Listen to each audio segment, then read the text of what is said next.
dengan data kuantitatif untuk melakukan referensi dalam pengolahan datanya. Untuk itu, marilah kita dengarkan kata sambutan dari Ketua Departemen Fakultas Ekonomi dan Bisnis Universitas Andalas sekaligus sebagai pembukaan acara kepada Ibu Rita Rahayu, SE, MSI, AK, PhD. Kami persilakan. Oke, Assalamualaikum warahmatullahi wabarakatuh. Waalaikumsalam. Selamat pagi dan salam sejahtera bagi kita semua. Saya mohon maaf ini karena masih dalam perjalanan menuju kampus. Oke, mungkin saya sapa dulu ya. Yang saya hormati Ibu narasumber uh, pagi ini yaitu Dr. Maksina SEMSI dari Universitas Bayangkara Surabaya. Selamat pagi ya Bu ya. Kemudian yang saya hormati juga ini ada um, Ibu Sekretaris Prodi. Mohon maaf saya pakai HP jadi tidak bisa terlihat seluruhnya. Kemudian ada moderator juga. Moderator kita kali ini Bu Caroline. Kemudian juga kepada seluruh peserta webinar, baik dari lingkungan Universitas Andalas maupun dari berbagai perguruan tinggi dan institusi lain di seluruh Indonesia. Pertama-tama marilah kita panjatkan puji dan syukur kehadirat Allah Subhanahu wa taala karena berkat rahmat dan karunia-Nya hari ini kita bisa berkumpul secara virtual dalam kegiatan webinar nasional PDIA series pertama, yaitu dengan tema pengolahan data kuantitatif dengan RStudio. Dan tidak lupa pula kita sampaikan salawat dan salam kita kepada Nabi besar kita, Nabi Muhammad Shallallahu Alaihi Wasallam. Allahumma sholli ala Muhammad wa ala ali Muhammad. Bapak, Ibu, dan para peserta semua, kegiatan ini merupakan bagian dari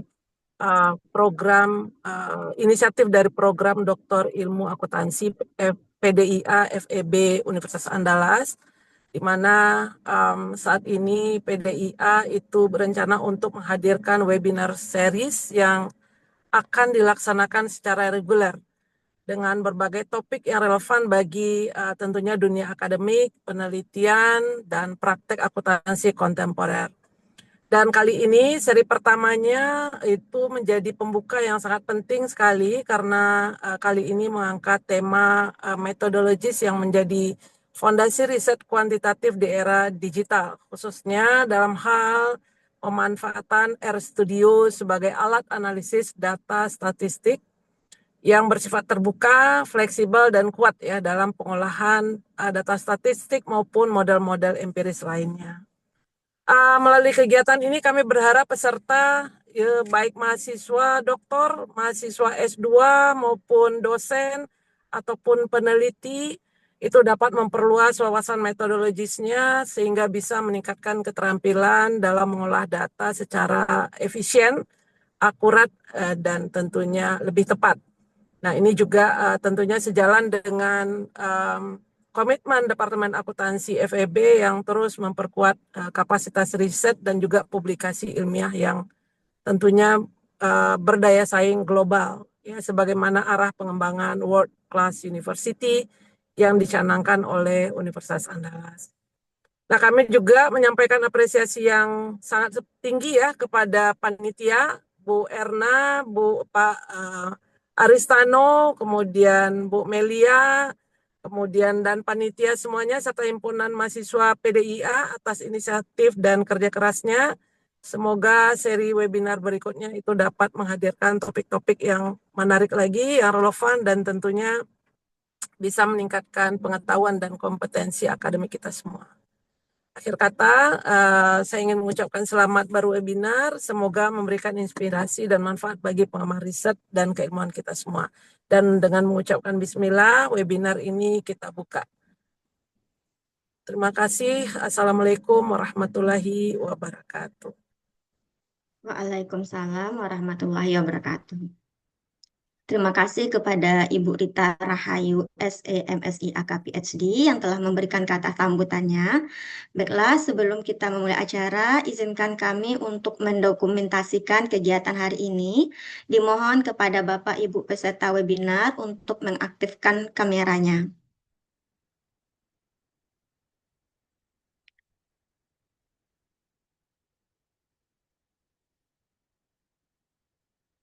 Ya, mohon aktifkan kameranya Bapak Ibu. Izinkan saya memandunya dalam hitungan 3. 1, 2, 3. Oke, slide kedua.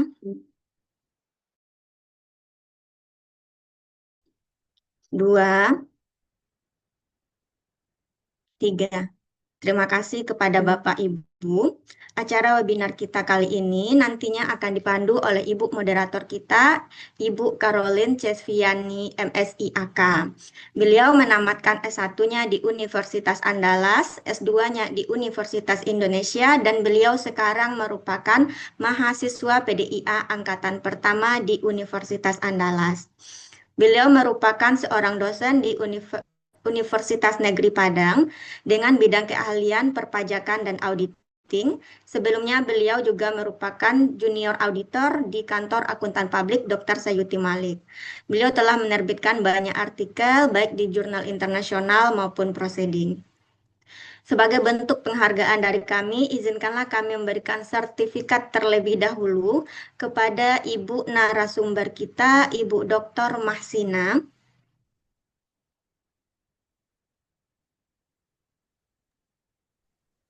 Baik, Bu, terima kasih. Ya, izin panitia untuk menampilkan sertifikatnya.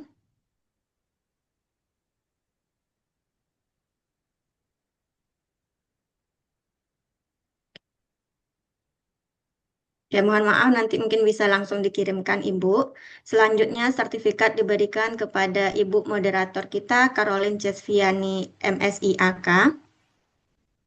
Terima kasih, Bu. Oke.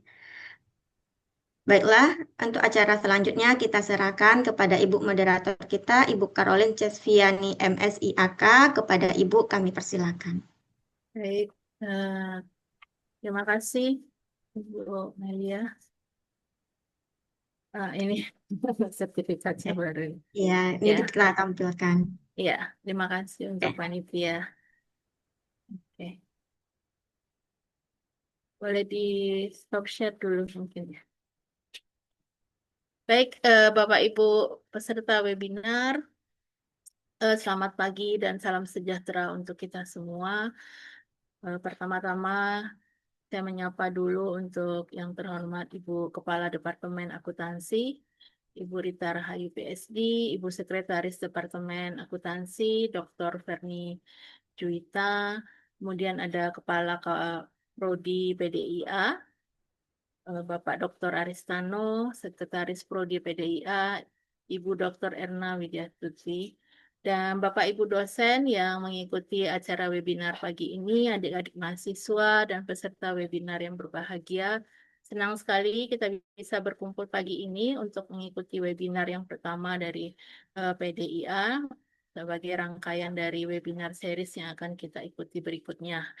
Oke, baik Bapak Ibu, pagi ini kita akan em, menghadirkan narasumber yang luar biasa yaitu Ibu Dr. Mahsina. Saya izin menyapa dulu. Selamat pagi, Ibu.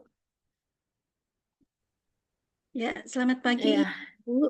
Ya, selamat pagi, Ibu. Mudah-mudahan sehat. Terima kasih atas kesediaan Ibu untuk hadir pagi ini, memberikan pengetahuan begitu ya, Bu, tentang Air Studio kepada peserta webinar ini. Baik, sebelumnya izinkan saya untuk membacakan CV Ibu dulu. Saya share dulu.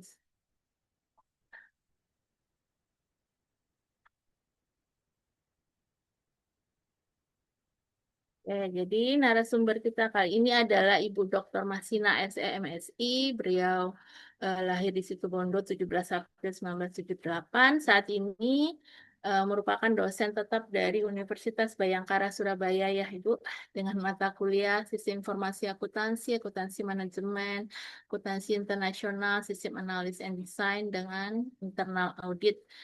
Beliau menamatkan S1 dari STIE Malang Kucekuara, lalu S2 dari Universitas Airlangga dan S3 dari Universitas Airlangga. Beliau juga sudah menerbitkan begitu banyak publikasi, baik yang di Scopus dan beberapa proceeding juga beberapa filenya juga sudah di-share di grup ya, Bapak Ibu peserta webinar, jadi bisa kita diskusikan pagi ini. Begitu CV singkat beliau saya bacakan untuk tidak berlama. Mungkin bisa langsung kita masuk ke materi ya, Ibu Masina. Oke, sebelumnya mungkin disampaikan juga untuk pertanyaan nanti boleh langsung kalau mau raise hand, boleh juga di chat. Kami juga sudah mengumpulkan beberapa pertanyaan kemarin pada saat pendaftaran. Nanti akan saya bacakan untuk dijawab oleh Ibu narasumber. Baik Ibu, waktu dan tempat disilahkan. Oke. Terima kasih Ibu Moderator, Ibu Carolina. Izin saya share screen ya untuk materi. Ya Bu. Baik. Oke.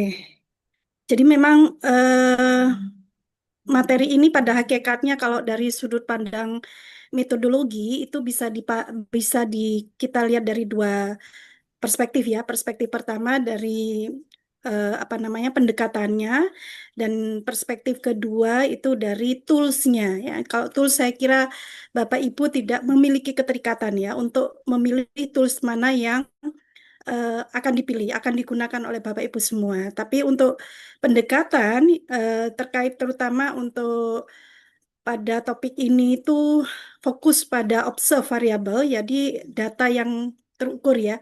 Jadi exclude dari primary data ini khusus untuk observe variable atau data sekunder ya Bapak Ibu ya, mungkin yang kita mengenalnya.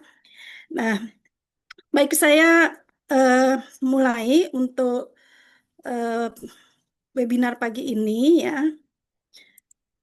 Saya lebih dulu akan menjelaskan tentang pendekatannya ya Bapak Ibu ya. Jadi itu yang terpenting kalau kita di penulisan artikel, jurnal maupun disertasi sekalipun itu esensinya itu di pendekatan metodologinya. Tools apa kita gunakan sebenarnya ya. Oke, Hays ya. Hays ini cukup masih baru Ibu, Bapak Ibu ya. Memang buku pertama Hays itu 2017 ya, sekitar 2017. Kemudian ada buku, dia punya sudah 3 edisi ya, yang edisi ketiga ini terakhir 2022. Untuk penelitian yang saya gunakan, baik itu di disertasi maupun di 3 jurnal Scopus lainnya ya, 1Q1, Q2, dan Q3, berdasarkan pada buku yang ketiga terakhir, yang 2022. Nah, untuk sebenarnya hakikat dari buku ini itu sebenarnya untuk pengujian model-model conditional process analysis termasuk mediation moderation. Jadi tidak terfokus pada linear regression tetapi mediation moderation dan conditional process analysis. Ya, saya kira untuk level S2, S3 maupun untuk target ke Scopus seharusnya sudah melangkah level ke model-model yang seperti ini Bapak Ibu ya. Jadi tingkatannya sudah harus ke sana karena kita kan untuk melihat target utama itu sebenarnya kan targetnya adalah novelty-nya yang dicari ya. Jadi kemudahan untuk mencari novelty ada pada model-model di mediation, moderation maupun conditional process analysis. Jadi kita mungkin dari sisi kita sudah banyak literatur ya tentang model-model linear ya, tetapi kalau untuk expect target ke novelty yang lebih apa namanya kebaruannya lebih bisa lebih diandalkan, seharusnya kita sudah migrasi ke model-model ini ya. Jadi mediation, moderation, and conditional process analysis. Nah, di bukunya Hayes ini kita punya model 1 sampai 92 tersedia. Jadi di halaman terakhir sudah di-share ya bukunya saya kemarin juga sudah share bukunya untuk Hayes ini. Jadi Ibu bisa melakukan selection model itu mau pilih yang mana itu disertasinya.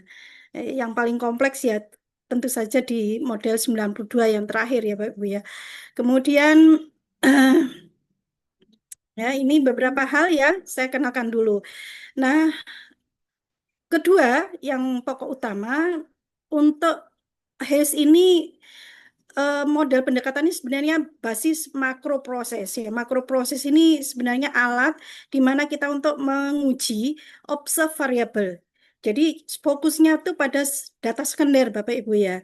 Memang dia mengatakan regression, tapi ya basisnya OR regression. Tapi kita tidak lagi sudah memikirkan apakah ini linear regression atau tidak. Jadi algoritma yang diterapkan ketika menggunakan tools ini, pendekatan ini, itu sudah pendekatan yang terkait dengan tiga model yang saya jelaskan di awal ya Bapak Ibu. Jadi one time execution. Jadi satu eksekusi itu dia sudah bisa menghipotesiskan banyak, baik itu linear maupun baik itu direct maupun indirect. Kalau kita menggunakan pendekatan lama, ya misalnya Baron Canning ya untuk mediation model, kita harus mengklirkan dulu ya, apakah hubungan antara X dan Y signifikan, M signifikan, MY signifikan. Baru kemudian kita uji lebih lanjut dengan Sobel test. Nah ini tidak, jadi one time execution itu adalah eksekusi sekali aja. Jadi kita di software itu hanya satu enter, ya boleh dibilang seperti itu. Nah ini kelebihannya. Nah namun demikian, Hayes menegaskan algoritma yang dia create itu hanya disupport oleh SPSS, ya, SAS dan R, ya. R ini yang open source, yang tidak berbayar, Bapak Ibu. Jadi kita tidak terikat untuk membeli software apapun, bisa di-download di website ya, di websitenya R. Cuman saya kemarin juga sudah share ke Bu Erna software R-nya berikut juga file algoritmanya. Ya. Sebenarnya gampang, kita nggak perlu ahli IT ya Bapak. Coba nanti saya demokan ya sekalian tentang ini ya, tentang bagaimana eksekusi ini. Sangat gampang. Kemudian next ya. Oke, nah kenapa Hayes ini ada? Sebenarnya Hayes itu ada dengan target mengkritik ini Bu. Ada beberapa kritikan ya yang mungkin Bapak Ibu perlu pikirkan kalau seandainya menggunakan konsep lama. Ya, jadi pendekatan lama, pendekatan dari Baron dan Kenny, baik itu untuk mediation model ataupun moderation model, ya. Jadi sudah dianggap out of date yang dan tidak memiliki kekuatan statistik. Ya mungkin pertimbangan itu karena causal step-nya itu. Jadi kalau di model mediasi ya, saya fokus di model mediasi ya Bapak Ibu ya. Nah, ada beberapa syarat. Nah, dinamakan syarat berarti harus terpenuhi Bapak Ibu ya. Diperlukan langkah-langkah untuk mengecek apakah XY signifikan, kedua apakah XM signifikan atau M ke XY-nya ke signifikan. Satu tahap pertama tidak signifikan, ya Ibu nggak bisa melangkah ke tahap kedua. Itu yang dikritik oleh Hayes terhadap approach yang Baron Kenny. Oleh karena itu, dia mengatakan kalau kalau Anda menggunakan Baron dan Kenny seperti ini caranya, maka peneliti tidak akan pernah punya kemungkinan untuk menerbitkan riset. Nah, itu kalau kita bikin riset kan awalnya kita bikin hipotesis dulu, development kan, kemudian kita literasi pendekatannya, baru kemudian kita eksekusi data kita. Nah, kalau seandainya tahap pertama dari data yang kita punya tidak signifikan, Bapak Ibu tidak bisa melangkah tahap kedua. Tahap ketiga apalagi ke mediation-nya. Nah, kelemahan berikutnya yang dikritik oleh Baron Kenny adalah bahwa saya lupa naruh mungkin di slide ini ya. Yang berikutnya adalah pendekatan Baron Kenny itu masih membutuhkan Sobel tes ya untuk melakukan pengujian magnitud dari model mediasinya. Nah, magnitud itu ada mediasi pada. Jadi setelah 3 langkah, 3 step ini, mediasi eksis atau tidak, itu kita harus melakukan pengecekan dengan Sobel test. Di mana Sobel test itu 1982. Yang 86 aja hampir 39 tahun ya, apalagi yang Sobel test. Jadi secara logis dia Hayes mengatakan bahwa ya ini bertentangan dengan akal sehat dong namanya. Nah, oleh karena itu Hayes meng-create algoritma yang bisa mengatasi kelemahan-kelemahan ini, ya, kelemahan utama ini ya, keterbatasan-keterbatasan itu ya. Nah, juga ada kritik sering gagal mendeteksi efek mediasi dan sebagainya ya, mungkin karena sampel yang tidak bagus. Oh ini, ada ketergantungan pada uji Sobel. Nah ini, ketergantungan tadi ketika kita ingin mendeteksi eksis dari mediasi, ada mediasi atau tidak ya, seperti itu. Oke, nah oleh karena itu Hayes menggunakan metode yang menginkludkan di dalam algoritmanya itu proses bootstrapping ini, Bapak Ibu ya. Nanti saya jelaskan proses bootstrapping itu seperti apa. Nah, ini sudah include, Bapak Ibu nggak perlu mikir bootstrapping apa, terus terus kemudian apa namanya, apa yang harus dilakukan tidak. Jadi one time execution itu adalah fitur yang saya tekankan untuk kita tidak perlu apa namanya rendah diri ya, karena kita di bidang akuntansi tidak bisa mengeksekusi software terbaru misalnya ya. Oh enggak, itu one time execution itu adalah fitur yang bisa ditawarkan oleh Hayes ini ya, oleh RStudio ya. Salah satunya menggunakan RStudio, oke. Nah, ya. Oke, satu hal lagi tentang bahwa pendekatan Hayes ini untuk supporting observe variable. Jadi variabel yang terukur atau yang kita pada umumnya kenal sebagai data sekunder, Bapak Ibu ya. Jadi data setnya itu data sekunder. Oke, saya lanjut. Kemudian beberapa hal ini kelemahan tadi ya. Jadi saya di artikel saya terbaru ini 2025 terbit Q2 ya.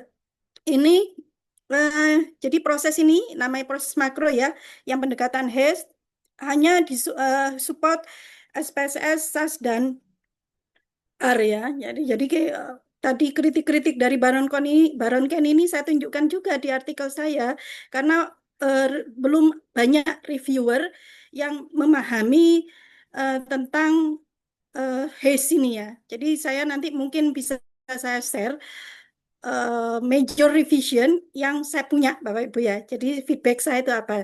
Tapi yang jelas di paper saya itu akhirnya saya menjelaskan lebih detail. Jadi kritik dari Baron Kenny terhadap kenapa tidak menggunakan Baron Kenny tetapi menggunakan Hayes itu saya sebutkan di dalam artikel saya di yang ini Bapak Ibu yang terbaru salah satunya ya. Yang 2025. Nah, kemudian ya, ini fitur-fitur lagi yang bisa ditawarkan oleh Hayes itu adalah tentang asumsi normalitas yang tidak diperlukan, Bapak Ibu. Karena bootstrapping itu sebenarnya tujuannya sudah melakukan pengelolaan data supaya menjadi normal. Nah, biasa apa namanya bahasa umumnya seperti itu. Jadi penjelasannya ada di bukunya Hayes ya. Ini saya juga di slide saya itu ada halamannya sekaligus. Page 119 maupun halaman 143 kemudian 608 itu beberapa kondisi yang kita biasanya lakukan untuk asumsi klasik ya. Kita kan biasanya bikin asumsi klasik itu. Ya, namun demikian, ada perlu satu asumsi klasik yang perlu kita ujikan. Nanti saya jelaskan sendiri, yakni multi-collinearity problems. Ya, kemungkinan adanya multi-collinearity problem ini hanya ini yang mungkin bisa dilakukan. Atau mungkin yang di atasnya itu ada handling heteroskedastis. Ini terserah. Ini nanti sintaksnya bisa dimasukkan ya dengan menambahkan HC sama dengan 3 ini Bapak Ibu ya. Jadi sekaligus itu. Kalau seandainya ada reviewer menanyakan kenapa tidak melakukan heteroskedasticity problem, kita bisa menjelaskan. Di bukunya Hess dijelaskan dengan detail ya bahwa heteroskedasticity itu sudah dihandling dengan comment syntax ini dan tujuannya adalah untuk apa ya? Ya, itu sudah ada di bukunya Hess. Yang pasti beberapa hal yang perlu Bapak Ibu tekankan di sini adalah tentang normalitas ini. Jadi kenapa normalitas di dalam pendekatan Hess ini sudah tidak diperlukan? Karena bootstrapping itu untuk handling unbalanced sampel. Jadi kalau di stata Bapak Ibu kan masih ngelihat ya sampelnya balance apa enggak ya. Nah, itu kan nanti ada pengujian berikutnya kalau nggak balance pakai ini, kalau unbalance pakai ini dan sebagainya. Nah, itu untuk Hess unbalanced sample itu bisa dihandling ya. Ya, oleh karena itu does not require assumption of normality. Ini beberapa fitur yang bisa kita masukkan di dalam section metodologi ya. Oke, kemudian ini contoh nanti ya untuk saya menggunakan model 4. Model 4 itu simple mediation ya Bapak Ibu ya. Ya, simple mediation yang saya fokuskan ini dari artikel saya Q1 Bapak Ibu di Corporate Governance Journal Emerald ya. Ini juga modelnya ya, model yang direkomendasikan oleh Hayes ya. Jadi ini beberapa variabel saya masukkan. Kemudian kira-kira gambaran untuk framework model yang kita sajikan itu bisa seperti ini Bapak Ibu. Ini nanti dimasukkan kalau bikin artikel nih. Yang sebelum ada koefisiennya ya di section metodologi dan setelah kita eksekusi ya, setelah kita eksekusi regresinya kita eksekusi, nanti kan keluar itu koefisiennya apa aja. Nah ini kita bisa masukkan di dalam gambar ya, seperti yang ada di artikel saya ya Bapak Ibu ya. Nah untuk tahapan analisis kira-kira seperti ini. Eh, ini jadi di Hayes itu sebenarnya bisa kita membuat hipotesis langsung hipotesis indirectnya. Jadi langsung hipotesis mediationnya. Jadi tanpa ada hipotesis direct effect ini. Karena apa? Karena one time execution itu tadi Bapak Ibu. Jadi tidak perlu langkah-langkah model 1 X, Y cek, model 2 X, M cek. Signifikan enggak? Model 3 M ke Y cek dan sebagainya ya. Nah, itu kalau di Hayes itu kita bisa langsung membuat model regresi pada indirect effect. Namun demikian, saya mengikuti teknik dari Hayes itu bisa kita membuat hipotesis direct effect-nya dari X ke Y aja. Nggak apa-apa. Ya, karena one time execution ya Bapak Ibu ya. Jadi ini dia ya, X, Y, C aksen. Nah, kalau untuk penentuan arahnya itu positif dari negatif dari koefisiennya, signifikan pakai p-value. Nah, sementara untuk melihat indirect effect, ya magnitude dari hipotesis mediationnya itu kita bisa melihat dari bootstrap confidence interval. Nanti ada mapping di slide terakhir, mungkin Bapak Ibu, yang pasti gini, untuk melihat apakah ada mediasi atau tidak, maka kita bisa ngecek apakah LLCI, lower level confidence interval, dan upper level confidence interval berada di atas 0. Nggak boleh 0 ke atau minus, atau awalnya dari minus itu nggak boleh ya. Semuanya harus upper level dari 0. Ya, range-nya itu antara nanti ada 2 kolom ya. Saya tunjukkan nanti pada contoh interpretasi. Atau mungkin saya sekalian ini Bapak Ibu untuk mempersingkat waktu ya, cara membuka R Studio ya. Bapak Ibu sudah install ya. Nah, kalau belum install nggak apa-apa, saya demo aja, nanti Bapak Ibu bisa buka recording ini lagi untuk Zoom-nya. Terlihat Ibu Carolina? Halo? Terlihat, Ya, lihat. terlihat. Ya, ini R Studio kita display ya Bapak Ibu ya, kita open. Ya, ini desktop application. Kita bisa download ini open source Bapak Ibu. Jadi karena open source kita bisa freely ya, ambilnya nggak perlu lisensi, nggak perlu keluar duit, nggak perlu keluar uang untuk beli lisensi atau lain-lain.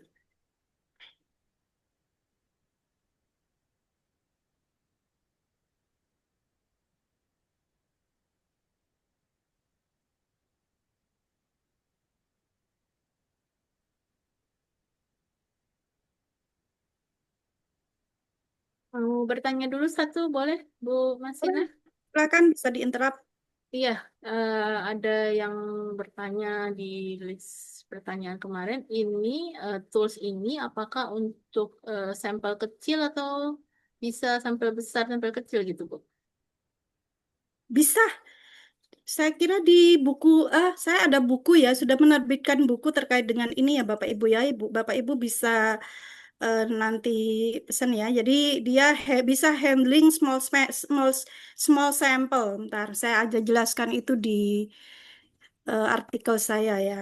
Jadi Hayes itu eh, bisa menghandling small sample juga Bapak Ibu, sampel besar maupun sampel kecil ya. Karena apa? R ini kan database besar ya sebenarnya. Artinya dia bisa support database yang sangat besar. Saya punya data itu, saya pernah dikirimi data itu dari mana? Dari kolega saya yang di Wollongong, Dubai, yang ada di artikel saya di Q2 ini, Bapak Ibu, ini Q2 ya, Dr. Hairul ini namanya, yang ini ya, dikirimi data gede sekali. Stata langsung close, ngehang, nggak bisa buka, tapi R masih bisa. Jadi small sample maupun large sample is okay for R. Ibu ya. Jadi dia handling small sample, dan statement bahwa pendekatan ini, bukunya Hayes ini bisa handling small sample itu ada di dalam buku. Bapak kalau misalnya ada reviewer menanyakan is it appropriate for small sample, ya Bapak Ibu itu apa namanya, bisa citasi itu bukunya Hayes ya, bahwa dia bisa support small sample gitu. Oke. Ada pertanyaan lagi sambil saya buka. Nah, kira-kira tampilannya seperti ini Bapak Ibu.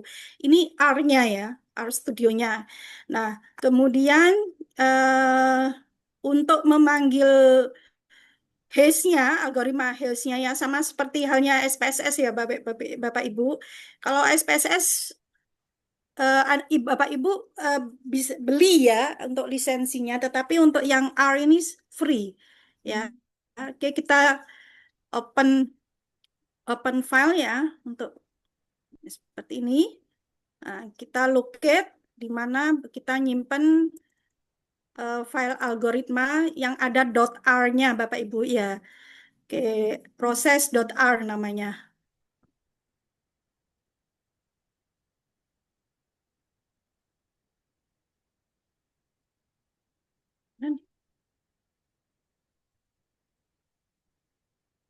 Yes.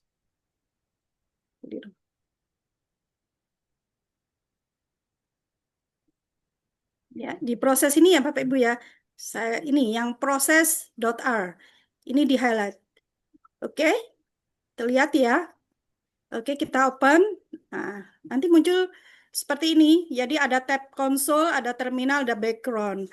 Kemudian yang di kanan ini ada environment. Nanti untuk kita ambil data. Sementara kita buka, ya kita panggil dulu. Ini file yang dari hash-nya. Algoritma hash-nya itu ada di sini Bapak Ibu ya. Seperti ini. Ya kita highlight, Ctrl A. Kemudian kita run. Klik run the current line of selection. Oke, kita kembali ke ini, lama Bapak Ibu ya. Jadi agak mungkin sekitar 1 menitan lebih. Nah, kita masuk. Saya lanjutkan kembali ya. Mungkin boleh izin bertanya. Ya, silakan Oke. Bu. Apakah penggunaan R ini bisa untuk data kualitatif selain kuantitatif? Ini yang R Studio ini yang saya berikan Bapak Ibu itu untuk kuantitatif. Yang R kualitatif itu ada sendiri Bu Ibu, Oh, yang berarti memang nanti ada mungkin saya bisa software untuk kualitatif ya? R software kualitatif terpisah, beda Oh, lagi. baik. Terima kasih Bu Sisin. Ya, untuk R kualitatif itu ini saya kerjakan artikel itu untuk saya masih pakai NVivo, tetapi ya powerful juga sih untuk tujuan konten analisis. Ya, konten analisis, tapi saya pergunakan konten analisis itu datanya nanti saya gunakan untuk artikel kuanti. Jadi kita kan banyak tahu beberapa contoh yang di artikel saya ini untuk sustainability. Saya belum menerapkan yang pakai NVivo ya untuk coding pencarian data berbase text ya, base text yang menggunakan kualitatif. Jadi saya belum punya artikel yang menerbitkan dengan dasar penggunaan software kualitatif masih. Nah, namun demikian, yang artikel saya yang di manajemen sustainability yang Q2 yang 2025 ya Bapak Ibu, itu ada pengujiannya, reliability test ya, menggunakan Alpha-Kippendos. Nah, nanti mungkin di lain waktu saya bisa jelaskan itu ya. Belum ada Ya, bukunya, saya belum terima bikin. kasih Bu Sisin. Ya, itu yang menarik R ini selain kuantitatif juga bisa kualitatif. Ya, bisa support kualitatif. Oke, baik, terima kasih Bu. Ada yang nanya juga, Ibu Masina, apakah bisa menghandle data-data yang kayak outlier atau missing value atau yang tidak Oh konsisten iya. gitu? Ya, jelas outlier. Kalau kita di stata aja, Bapak, yang data-data nggak balance ya, istilahnya ada Mm-mm. imbalance sampel, itu dia kan dinotasikan titik sama dia, nggak dikalkulate. Mm. Nah, mungkin ini langsung ya, saya perlihatkan di lampiran. Atau nanti aja. Mm-mm. Jadi, nanti aja saya demokan, Ya. biar tahu bahwa proses bootstrapping selain dia membuang data-data yang membuat data normal itu sebenarnya membuang data outlier, Bapak. Jadi dia hanya memproses data balance. Jadi konsep outlier itu sudah tidak diberlakukan di dalam HACE karena ada bootstrapping itu tadi. Ya, bootstrapping itu selain tujuannya untuk balancing sampel, dia juga membuang data outlier. Jadi seolah-olah di running dirapikan lagi. Makanya ketika saya punya sampel di dalam penelitian artikel saya itu ada 2.590 data firm years observation. Saya jumlah sampelnya 514 perusahaan. Terus 5 tahun, jadi sekitar 2.590, Bapak. Eh, 2.590 itu ketika kita eksekusi jadinya hanya terkadang 750 yang tergenerate, 740 data. Itu menunjukkan bahwa dia melakukan proses untuk membuang banyak-banyak asumsi tadi, ya, termasuk sampel outlier. Sampel outlier itu karena nggak balance, ya, nggak balance sampelnya. Jadi proses bootstrapping ini powerful untuk mengatasi problem-problem data ya di dalam HACE. Jadi kita sudah tidak mikirkan soal itu. Namun demikian ada beberapa isu terpenting yang ketika kita menggunakan HACE based regression ini untuk SPSS R maupun SAS itu Bapak Ibu sebelum running ini harus perhatikan baik-baik nih. Isunya apa aja? Nah, saya kembali ke sini ya.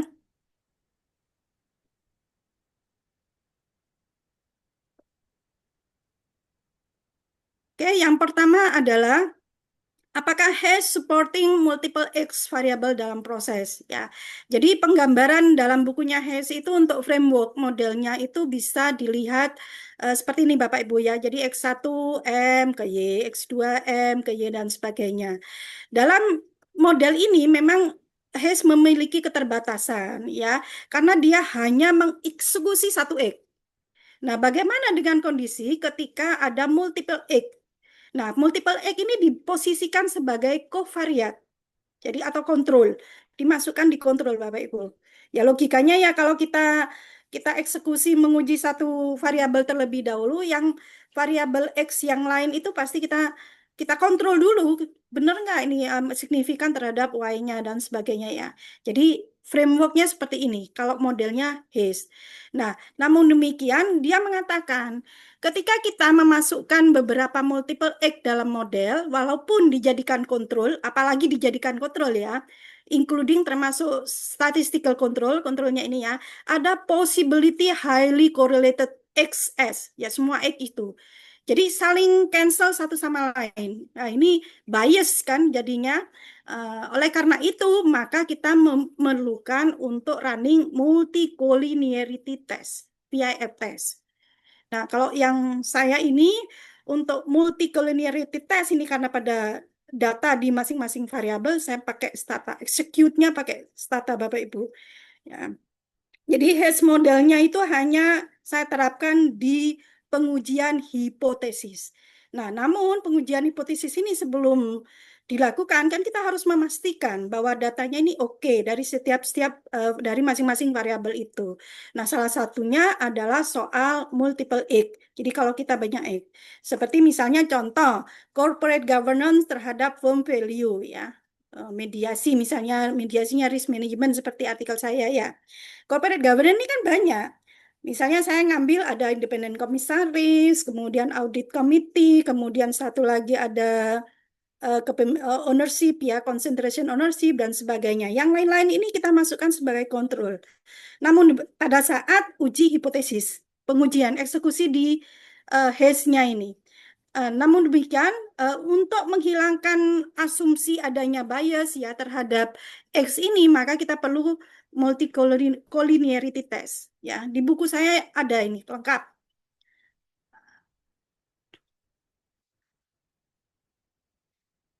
Nah, ini jadi kita harus tunjukkan kepada reviewer bahwa no multicollinearity test. Ini ya Bapak Ibu ya. Jadi asumsinya sama lah. Kalau kita running regression ya, regression linearnya ya. Nah, ini menunjukkan bahwa oke ini tidak ada multicol. Nah, oke, kemudian juga isu kedua tentang multiple Y. Nah, multiple Y kan biasanya kalau kita pakai Stata, pakai SPSS, kita mempertimbangkan menggunakan regresinya itu regresi logistik kan Bapak Ibu. Kalau di Hess, yang namanya regresi logistik ini auto generate nanti. Tapi memang kita akan melakukan setiap eksekusi one time execution itu hanya menggunakan satu Y, setiap one time execution itu hanya menggunakan satu Y ini. Jadi ini ya Bapak Ibu ya, ya yang menggantikan satu Y saja yang dijalanin kan. Ya frameworknya seperti ini yang ada di bukunya Hess ya. Jadi kita punya banyak Y ya, misalnya 2 ya, K ya 2 kali kita eksekusi untuk setiap Y variabel. Nah, kemudian sorry. Salah apa ini? Kemudian yang ini nah untuk proses Y yang kedua adalah ketika kita punya X yang dikotomi. Tahu ya Bapak Ibu ya, data dikotomos X. Jadi data kita variabel X-nya itu 10 10 10 gitu. Ya, apa istilahnya itu dummy ya, dummy data ya. Nah, kita perlu melakukan memasukkan di komen kita itu stand option. Nah, kalau yang saya kasih ke Bapak Ibu untuk komennya itu sudah dilengkapi dengan stand option. Di buku juga saya lengkapi dengan stand option. Jadi ada tidaknya X dengan data dummy atau enggak itu pokoknya pakai aja. Jadi ini alasannya ya nggak punya sensible interpretation dan harus menggunakan standar komplit ya standardized komplit dari direct, indirect maupun total X ya dalam kalkulasi regresinya. Alasannya seperti itu yang diajukan. Namun demikian untuk deskriptif statistiknya, Hess menyarankan sebenarnya konsep X dummy itu adalah mengelompokkan sampel. Jadi ada sampel 1 dan sampel 0 sehingga kita menyajikan datanya itu ya masing-masing. Kalau kelompok 1 itu minnya berapa untuk variabel Y XM ya berapa dari X ini. Dan kemudian untuk kelompok X sama dengan 0 ini variabel apa namanya minnya berapa. Jadi ini statistik deskriptifnya seperti ini. Tapi saya tidak melakukan ini di artikel saya yang Q1 Bapak Ibu. Karena saya nggak menggunakan data dummy. Saya cenderung membuat itu data rasio ya. Satu ini ya, yang alasannya kenapa harus di ini. Kemudian yang kedua, isu berikutnya adalah tentang dikotomos mediator. Jadi mediator variabel mediasinya Bapak Ibu di variabel dummy. Untuk model mediasi yang model 4 yang saya eksekusi di sini, dikotomus mediator tidak load ya. Jadi dulu saya tuh dari softwarenya aja nggak bisa di jalan Bapak Ibu. Jadi ada alert nanti, ada message error process does not allow dichotomous mediators. Ini ya message-nya, alertnya seperti ini Bapak Ibu ya. Nah, sehingga saya kalau Bapak Ibu punya mediator menggunakan ingin menggunakan hash ya, mediatornya dummy, ya ubah ganti ke rasio. Caranya ngerubah gimana, Bu? Ya caranya ngerubah Bapak Ibu misalnya ya seperti yang saya lakukan di artikel saya yang Q1 untuk audit committee effectiveness itu saya membangun banyak proxy untuk satu variabel audit risk management ya mediatornya untuk variabel risk management. Makanya keluar istilah RMIX itu, risk management index. Jadi risk management effectiveness dibangun dengan proxy, misalnya ya, kepemilikan ISO 31000 dalam perusahaan. Ya, itu kan 1.0 Bapak Ibu konten. Kedua adalah apakah perusahaan punya COSO enggak? Ya, menerapkan COSO enggak 1.0. Kemudian ketiga, apakah perusahaan punya risk committee enggak? Komite risiko enggak di dalam boardnya, struktur boardnya, struktur direksinya, dia punya enggak komite itu, komite risiko risk management. Saya kira hampir banyak perusahaan pasti punya itu dan cenderung signifikan. Risk management itu variabel yang bagus karena Indonesia itu ada aturannya, sudah punya aturannya. Ya, di buku kalau Bapak Ibu baca Indonesian Corporate Governance Manual, itu role dari komite audit di dalam perusahaan itu ada di 3 area.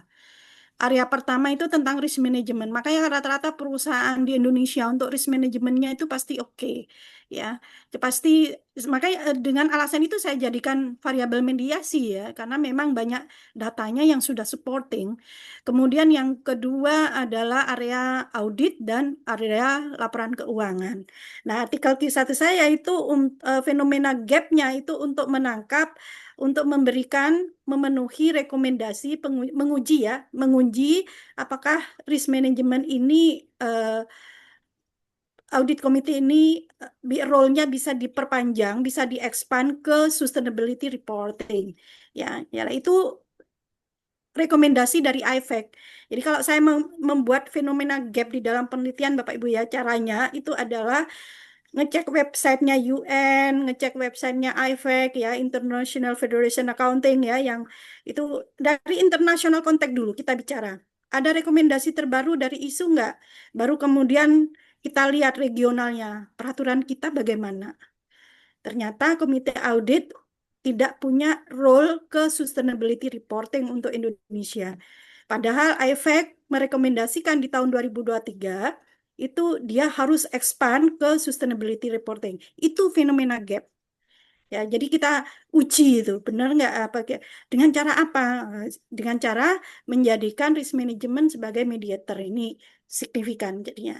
Seperti itu. Oke, saya lanjut ya. Mana? Ini yang dikotomos variabel. Sorry, tadi saya menjelaskan regression logistik ya. Jadi ketika regresi, ketika variabel y-nya itu adalah apa namanya?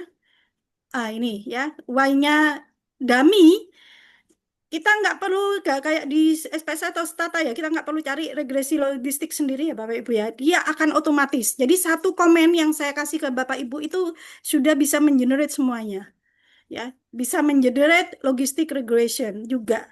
Otomatis, nggak perlu mikirin, oh ini harus pakai ini, nggak perlu. Jadi dia proses algoritma di proses hash-nya itu bisa mendeteksi tipe data di dalam masing-masing variabel itu. Ya, termasuk ketika dia mendeteksi tipe data di variabel Y-nya, dia akan otomatis keluar outputnya itu sebagai logistic regression. Lengkap, sangat lengkap. Ya. Oke. Nah, kemudian yang terakhir ini untuk mengukur apakah model kita itu fit atau enggak. Ya, kita bisa lihat di R-square-nya. Saya di jurnal yang saya Q1 itu dikomplain sama reviewer. bahwa R square saya itu sangat low, very low. Nah, contohnya mana ya? Oh ini, R square saya ini 0,07. Nah, nanti argumen saya berargumen di situ. Saya baca ya dari sisi metodologi untuk social science ya, mungkin saya bisa bukakan eh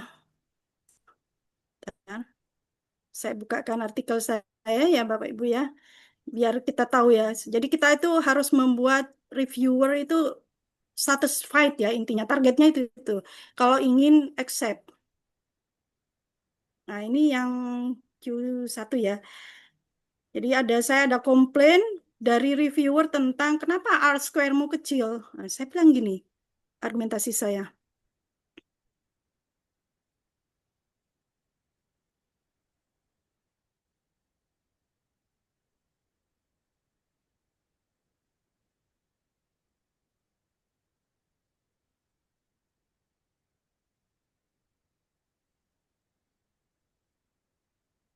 Sorry.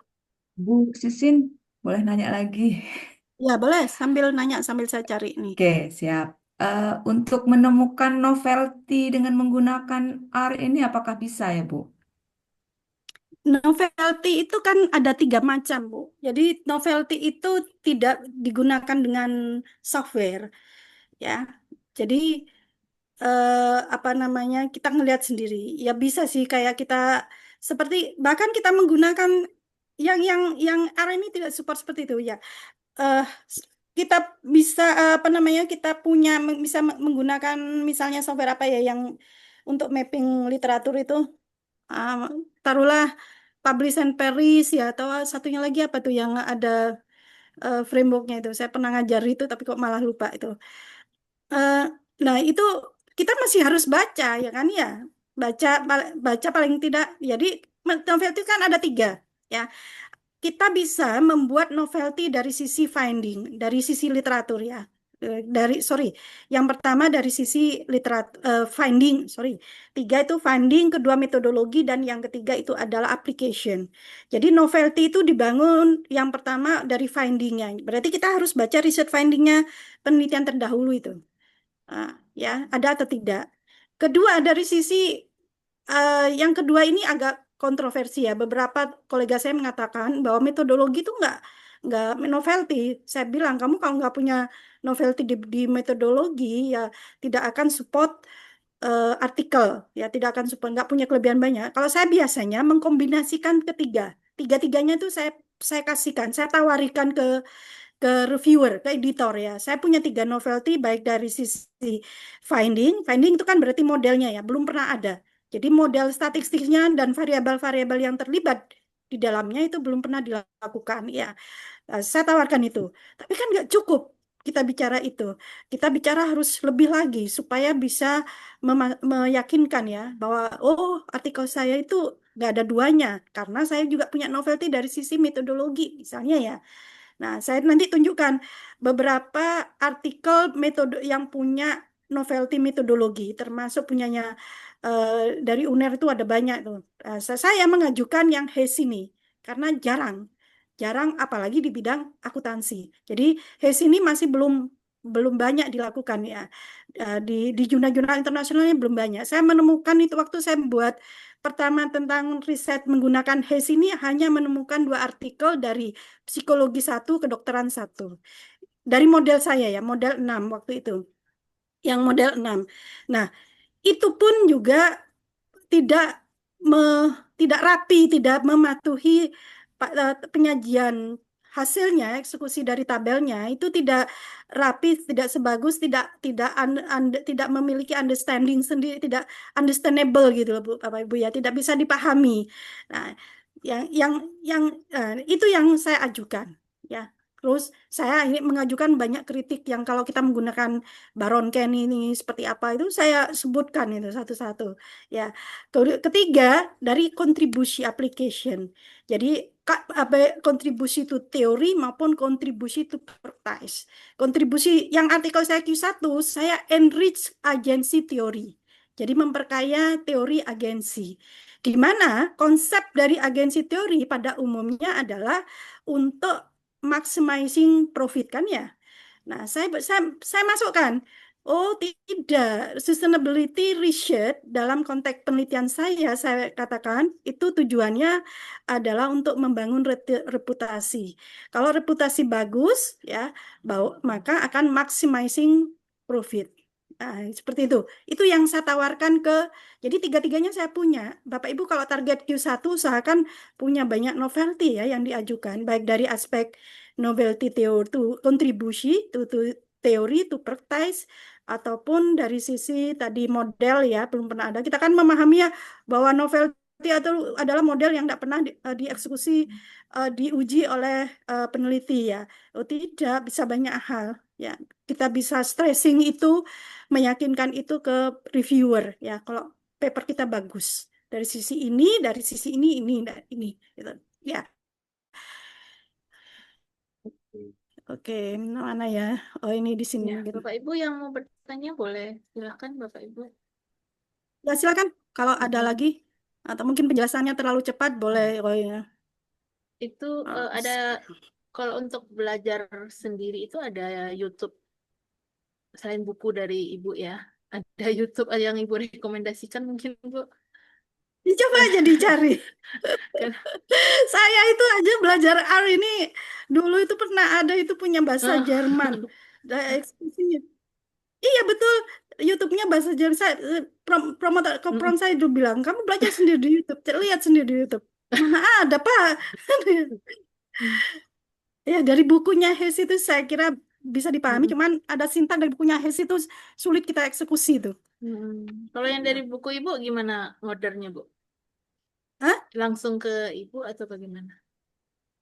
Oh iya, boleh. Oh, oke. Ada. Bentar. Saya kok nyarinya mana ya? Di R-square saya bahas ya. Oh ini. Ya.